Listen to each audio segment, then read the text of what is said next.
Phone हा येतोय मी. हा रात पडली याला. हा तू ठेव फोन आणि काम कर, सांडगा करून ठेव. हो हो, अगं लगीन आज नाही, उद्या आहे लगीन. जेवण कसं मिळेल? हा ठेव फोन तू. अगं गरीबा घरचं लगीन आहे. हा तू ठेव फोन. अरे ठेव फोन जाऊ.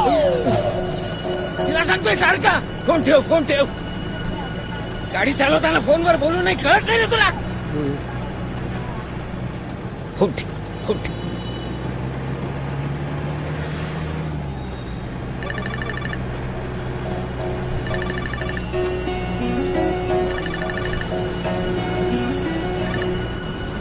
अरे कुठवर आलाय? आता पांढरवाडी क्रॉस केली. वाडरवाडी? अरे आता का जीवन येतो का? नाही नाही, जेवण नाही थांबणार. हा रस टायमिंगला पोचतो. अहो मी म्हणतो ह्याला एक अक्कल नाही. तुम्हाला तर अक्कल पाहिजे ना. हो मगापासून फोनवर बोलत गाडी चालवा लागलाय. ह्यो एक बेकार आहे हो, पण तुम्हाला अक्कल पाहिजे.